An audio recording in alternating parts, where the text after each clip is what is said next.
If you're looking for another podcast to fuel your adventures, check out Camp Nowhere, a freeform audio journey into life off the beaten path. Hosted by Mac, a filmmaker, photographer, full-time traveler, and REI partner, Camp Nowhere features candid conversations, audio diaries, and immersive sounds from the road. On the show, she discusses how her experiences have taught her to navigate life's unexpected moments and thrive in the unknown. Camp Nowhere is for those who are passionate about the outdoors, travel, and the things you can learn about yourself along the way. Ready to dive in and embrace the unknown? Listen to Camp Nowhere today, wherever you listen to podcasts.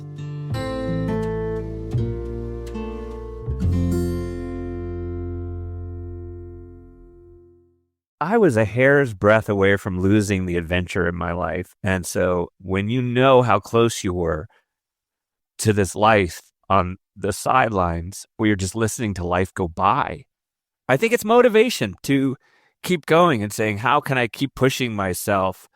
Not to prove that blind people can do this or that, but more like, how do I celebrate what's possible and just do things that have never been done before? In 2001, Erik Weihenmayer became the first blind person to summit Mount Everest and was featured on the cover of Time magazine. 7 years later, he made history again when he completed the 7 summits, which are the tallest mountains on each continent. Besides climbing some of the biggest peaks in the world, Erik has tried almost every adventure sport under the sun. He's paraglided in the Rocky Mountains, ice climbed in Nepal, and he even kayaked the length of the Grand Canyon in 2014. Going after these wild ideas has transformed and empowered Erik, and now he works to support other people with disabilities and challenges on their own adventures.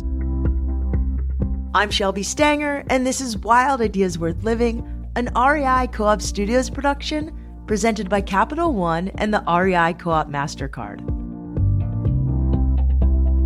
Erik Weihenmayer, welcome to Wild Ideas Worth Living. I am really honored to speak with you today. Sweet. Hey, Shelby.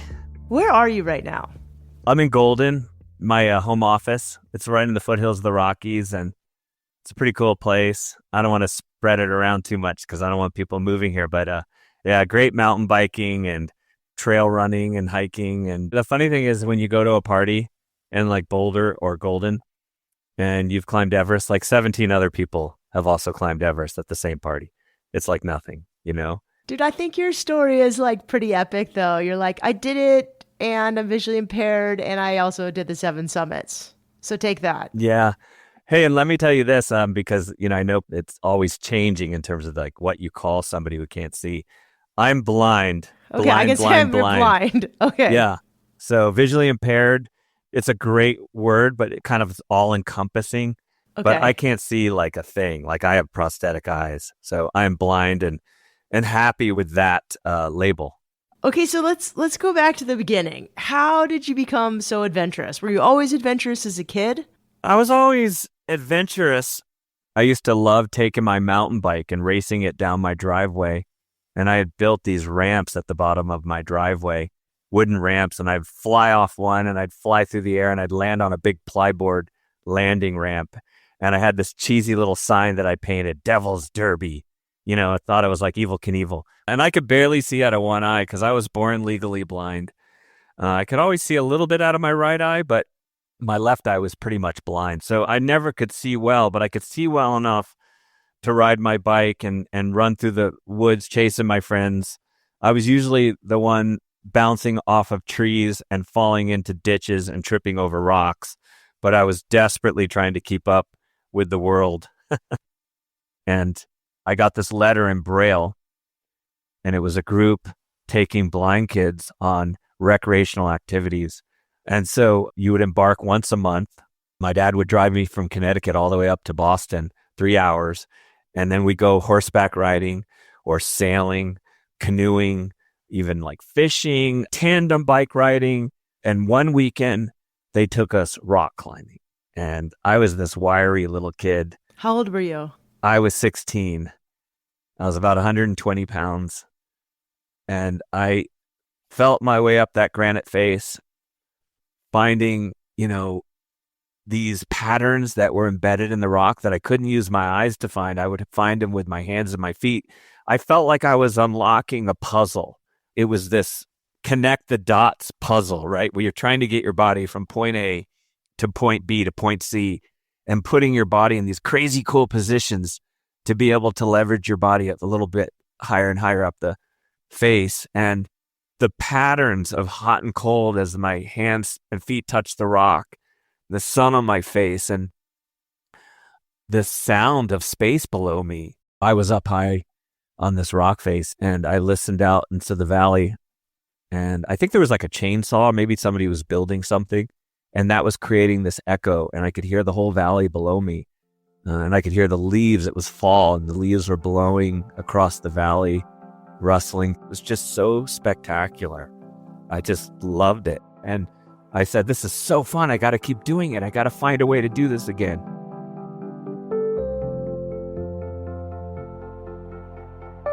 From that moment on, Erik made it a priority to keep climbing. In high school and college, he trained as much as he could. After graduation, Erik decided to take climbing more seriously. It was the early 90s, and he was working as a middle school teacher in Phoenix, Arizona, when a coworker encouraged him to lean even further into adventure sports. I had a substitute teacher, this guy Sam, who became a good friend, and we started rock climbing together. And he knew I was into rock climbing and I wanted to get better. And together we joined the Arizona Mountaineering Club. Like, you would think that like I would show up as a blind guy and they'd be like, you can't do this. No, they didn't do that at all. They welcomed me with open arms, taught me the ropes. Sorry for that pun. And I got it. I liked it. They taught me anchors. They even taught me how to lead climb, how to lead with my fingers in the cracks. And these mentors, they took me under their wing and just said, hey, man, like, here's how you do it. And so Sam and I were learning, and Sam had attention deficit disorder. He'd always struggled in school. You know, he said that like trying to be in class and listening to the teacher, it's like listening to 100 radios all playing at the same time. And his mind didn't know how to focus in on one thing. And he said rock climbing, when he was hanging by his fingertips like 100 feet off the ground, he could fully concentrate. So this sport was therapeutic to Sam, and it was incredibly therapeutic to me. So we were a great match. And so one day, Sam, you know, that ADD is it's another weird gift because his mind doesn't work in linear fashion. He just could make these amazing leaps. And he said, Erik, we should try something bigger. And I went like, what, like a 200-foot rock face in the desert? He said, no, how about Denali? I'm like, Sam, I haven't camped since like Boy Scouts. And I got carried away with this idea. I was like, well, what does that entail, you know? So Sam and I went out on this kind of year-long, 15-month journey, like learning as much about mountaineering as we could. We went to the tallest peak in Arizona, Mount Humphreys, and we got on Mount Hood. We went to Rainier in April. We didn't summit anything. Sam and I had it out a few times too, because like I lost my glove on Mount Humphreys one weekend, and Sam just read me the riot act. He said, dude, you know what? I don't care if you're blind or not. You lose your glove on Denali, you're going to lose your hand. And I'm not going to be responsible for that. You got to, excuse my language, you got to get your shit together. And that was good, you know? It was good to hear stuff like that. Like, because I had to learn to organize. Like, I was on Mount Rainier and we were setting up our tent on this kind of flat snowfield. And I had learned to set up tents, so I was like pretty prepared. But in this storm that we were in on Rainier, it was like these really hard pellets of ice. And so I took my gloves off to try to set up the tent because I couldn't orient the corners and stuff with my big gloves on. Every time I took my gloves off, these shards of ice would hit my hands and they would immediately go numb. And eventually Sam and my other teammate came over and set the tent up for me. And I was so humiliated. I was so embarrassed because I didn't want to be like the blind guy that gets dragged to the top of the mountain and spiked on top like a football. You know, I wanted to do this as a team, like with dignity and contributing to the team. And so I went back to Arizona and I would go out to the field near the school and I'd literally be 100 degrees out to be in a tank top and these big mountaineering gloves on. And I'd be setting up the tent, breaking it down and setting it up, breaking it down. Cars would stop on the side of the road like, who's this maniac? And by the time I got to Denali, I could set up a tent in any conditions. So, there's a very fine line between the things you kind of have to let go and the things you say, like, I'm going to figure this out. After 15 months of training for the expedition, Erik and Sam started their climb up Denali in Alaska. 19 days later, they crossed the summit ridge and made it to the top. We summited on Helen Keller's birthday. I found that out later. We didn't try to do that. And that was really special to be there with my team. But the amount of suffering on that mountain was catastrophic. Like, I remember there's this one day on Denali when everybody had been stepping in the same spots, and I couldn't see them, of course, so I kept slipping and sliding into these deep frozen boot holes, and then I would fall forward, and my shins were bloody and bruised at the end of that day. And I went into my tent and cried. I was like, I don't think I can wake up and do this again tomorrow. And even when I summited, half of me was thinking, I am not cut out for this life. I am not tough enough. I'm not strong enough. I'm not resilient enough. This is way over my head. And then the other half of you is like, I'm going to do this forever. This is freaking awesome.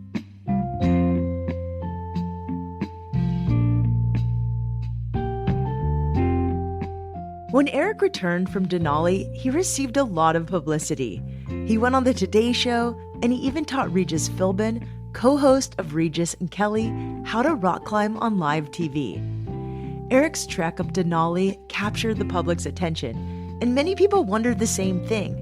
How exactly does a blind person navigate these extreme environments?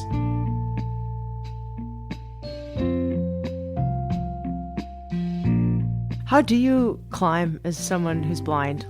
How is it different? I can think of the ways it's different, but are you using echolocation? Yeah, I use a bit of echolocation, making sure I can hear the drop-offs and hear the solid faces and so forth. What does that look like, the echolocation? Are you talking or hearing? I'm clueless. No, you don't have sorry. to talk. There's enough ambient noise that you could, always hear what's happening. Or if you want to be proactive about it, there's this blind guy that's an amazing talent at echolocation. He actually kind of trademarked this idea called flash sonar, and he clicks with his tongue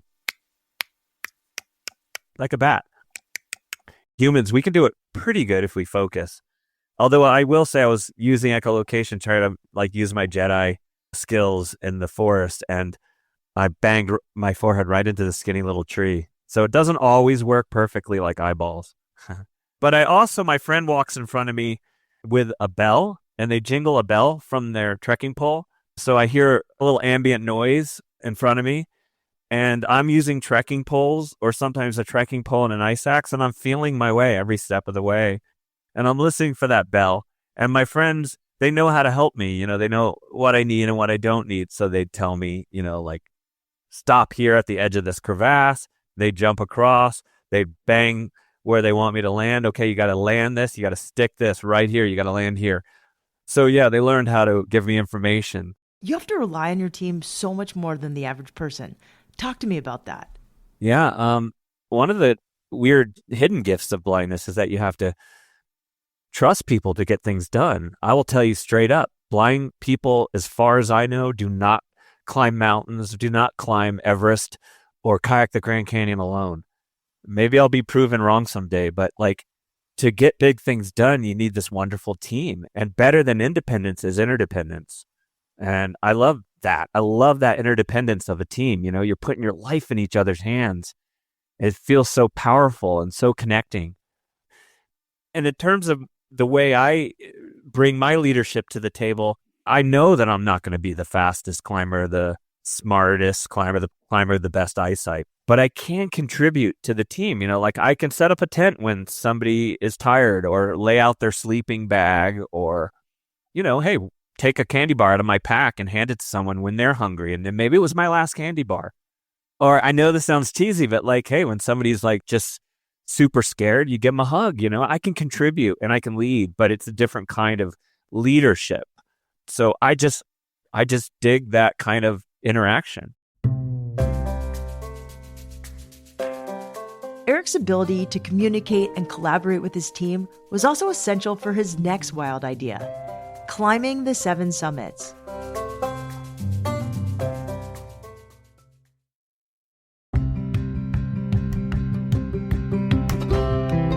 Let's play a game. If you could turn your everyday spending into limitless possibilities, what gear or apparel would you grab?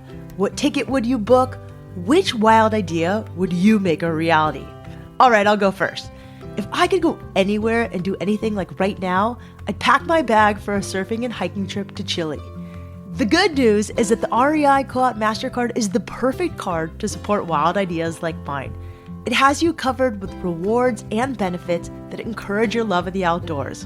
This card is exclusively for REI Co-op members, taking your membership even further with card rewards on every single purchase, whether you're shopping at REI or anywhere else. And you can redeem your card rewards as you earn them, so you can finally grab those new hiking boots you've been eyeing, stock up on snacks, and keep more cash in your pocket. Head over to rei.com/MasterCard-podcast to see if you're pre-approved today. That's rei.com/MasterCard-podcast. Terms apply.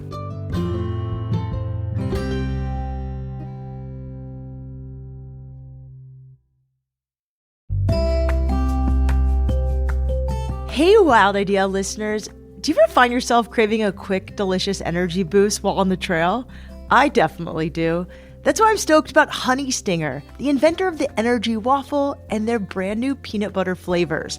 They have 3 new flavors available to help power your next outdoor adventure: peanut butter chocolate, and peanut butter strawberry, which reminds me of a classic peanut butter and jelly sandwich. If you haven't tried Honey Stinger, I'm telling you, now is the time. They're nutritionist approved for sport, they're pocket-sized and portable, and they're easy to digest, making them the ideal fuel for any outdoor adventure. Grab your Honey Stingers and be sure to try their brand new peanut butter flavors at your local REI or at rei.com. See you on the trail.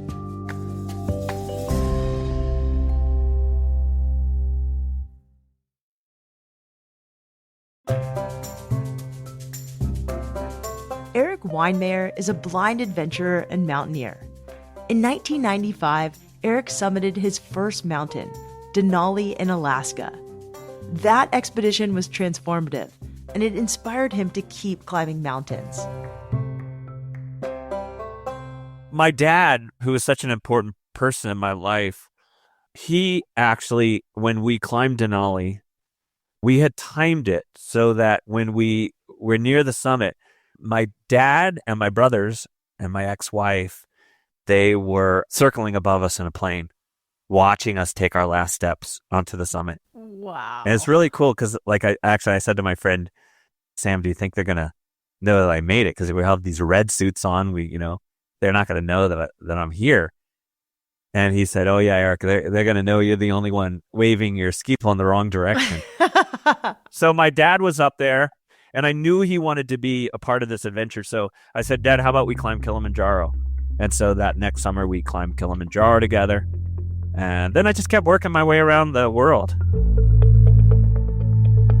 Once he had climbed Kilimanjaro and Denali, which are 2 of the 7 summits, Erik decided to keep going. He climbed Aconcagua in Argentina and Mount Vinson in Antarctica. In 2001, he set out to make it to the highest peak in the world, Mount Everest. So when did you do Everest? 2001. It's ancient history.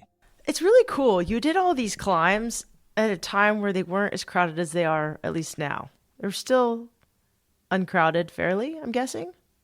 Yeah, and I hope I'm not giving anything away, but everyone talks about these massive lines and people hanging off of fixed lines and holding each other up, traffic jams. On our summit day on Everest in 2001, we left for the summit and one other team left for the summit. So we did not have crowds. Okay, of all the 7 summits, do you have one that sticks out as your most favorite? God, it's like saying which of your children is your favorite. They all have such unique features, like Denali was probably the coldest place I've ever been. I mean, maybe Antarctica beat it. Everest has this beautiful kind of exotic nature to it with the Buddhist culture and the Sherpas and those beautiful friendships that you're able to create. By the way, with Everest, we got sponsorship from another blindness organization called the National Federation of the Blind. And the president, Dr. Mark Maurer, we sat in front of his desk at their headquarters. He said, I hate to sound crass. He said, but when people think about blindness, who do they think about? And I said, well, they think about Helen Keller. He said, well, she died in 1968. He goes, don't you think blindness needs a facelift? He goes, wouldn't it be cool if when people thought about blindness, they didn't think about somebody from 50 years ago. They thought about a blind person standing on top of the world. And I said, yeah, we can do that. That's awesome. So they sponsored that climb for about $250,000. I mean, just amazing. That was blind people doing car washes and bake sales to get us to the summit, because most blind people, about 80% of working age blind people, are unemployed. They worked hard to get me to the top, and I have massive gratitude. After we summited, I remember I went to the National Federation of the Blind conference, and like several thousand blind people stood up and cheered. When he came down from Everest, Erik's team leader took him aside and told him something powerful. He said, do me a favor. I don't want you to let Everest be the greatest thing you ever do. And I thought, look, I mean, there's only so much you can do physically. Like, what am I going to go find a harder mountain, a more risky mountain? I was like, that's a slippery slope, and I don't want to go down that rope. Like, I got to do something better. That advice inspired Erik to start a nonprofit called No Barriers USA in 2005. The organization aims to help other people with disabilities and challenges pursue a life of purpose. Using the outdoors as the setting and adventure as a vehicle, they teach their participants how to harness adversity. While they're focused on disability, the organization works with folks with a variety of challenges, including trauma and PTSD.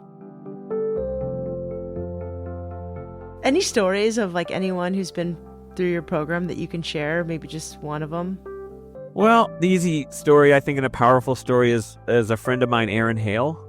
Aaron was part of our veterans program. He was in the Army. He was a cook in the Army, and he felt like he wasn't contributing enough. And so he joined this part of the Army called the EOD division. It was the Explosive Ordnance Disposal Unit. Like in Afghanistan, when people were running away from those roadside bombs, he and his team were running towards them. And he said that gave him great sort of pride and fulfillment, because he wasn't taking lives. His team were saving lives, and that was really important to him. And then one of those bombs blew up in his face, and he was blinded instantly. And then in the subsequent surgeries to repair his skull, meningitis set in, and he went totally deaf. And we took him on this wonderful program in Peru, and we climbed a peak, and we held our No Barriers flag, and the team rallied around Aaron. And along the trail, I remember we were talking like, what does your No Barriers life look like? And how do you see yourself moving forward? And he said, Erik, before I was an EOD technician, I was a cook, and I love baking for my family. I love Thanksgiving. And he goes, I was thinking about starting a business. And I said, wonderful. What are you going to name it? He said, I want to name it EOD Fudge. And I said, Aaron, that's a terrible name. Explosive Ordnance Disposal Unit Fudge. Like, what the hell? That's not going to sell. He said, no. He goes, it's a play on words. It's extraordinary delights. I like it. Yeah, I do too. And so his tagline is cooking without looking. And then a couple years ago, in his spare time, he went off and did Badwater, which is like this 140-mile race across the desert to near the top of Mount Whitney. What a badass. He's what you call a badass. That's right. Yep. He lives a no barriers life. What's that mean, to live a no barriers life? I think it means where you continue to be living a life that's exciting and fulfilling and rewarding. So many people with disabilities, you have such a high chance of getting shoved to the sidelines. And you're listening to life go by. You are a bystander in your own life. And what we teach at No Barriers is that your story can be your power and your purpose and your fuel, and that you can go out and you can live this extraordinary life. It doesn't mean you're climbing Everest or running Badwater. It just means that you're living in the current, not in the eddies. At the same time that Erik was building No Barriers, he was still chasing adventures outside. In 2008, Erik became the first blind person to complete the 7 summits. Between mountain expeditions, he was also learning new skills like paragliding and even ice climbing. In fact, one day he was ice climbing in Nepal when he came up with a new wild idea. More recently, you decide to kayak the Grand Canyon. Yeah. When and how did this wild idea come to be? There's a lot of parallel processing going on in life, so like I was up in Nepal on the side of this vertical ice face. The wind was hammering down. I was like hallucinating. I was so cold. And we only had brought like a couple little chocolate bars and like a little thing of soup. And so it was very unsatisfying. And I said to my friend Rob, I was like, this is pretty miserable, isn't it? He's like, yeah. And I said, I know you're a kayaker. Like, how's that different? He's like, oh, dude, it's so different. He goes, the worst day of kayaking is better than the best day of climbing. And I'm like, really? How? And he's like, well, it's sunny usually, warm water. You can have a raft that follows you with beer and great food. And it's just this really fun adventure. And I said, hey, Rob, would you guide me down a river? And he's like, sure. And then it just took off from there. Do you have any highlights or scary moments? Kayaking is one of those sports that it's way scarier than climbing. I mean, what's the phrase? Endless boredom combined with moments of abject terror. Kayaking has a lot more moments of abject terror because you're in the water. I can't see what's happening. I'm going into these situations only equipped with what I'm feeling under my boat and what I'm hearing over the radios from my guides behind me.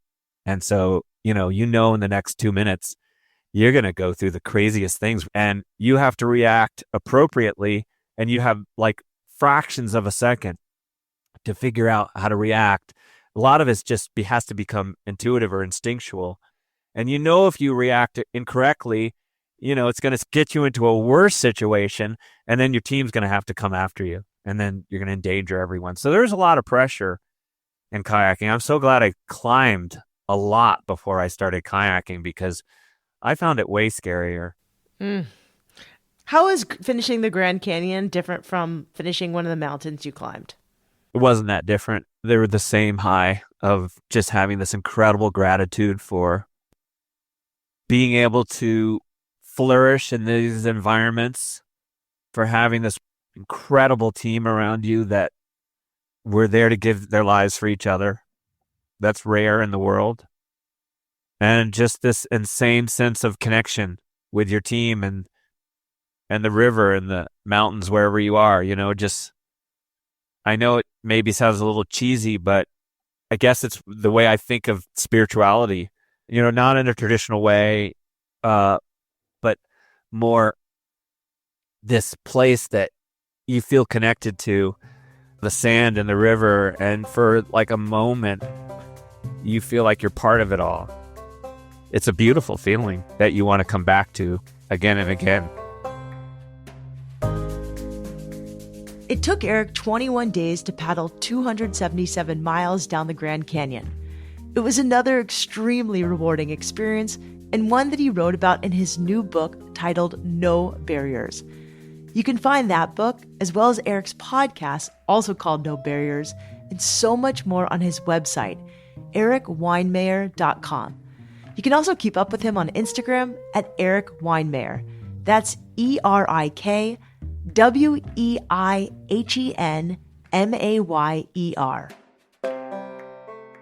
Wild Ideas Worth Living is part of the REI Podcast Network. It's hosted by me, Shelby Stanger, produced by Annie Fassler, Sylvia Thomas, and Sam Piers-Nitzberg of Puddle Creative. Our senior producers are Jenny Barber and Hannah Boyd. Our executive producers are Paolo Motola and Joe Crosby. As always, we love it when you follow the show, take time to rate it, and write a review wherever you listen. And remember, some of the best adventures happen when you follow your wildest ideas.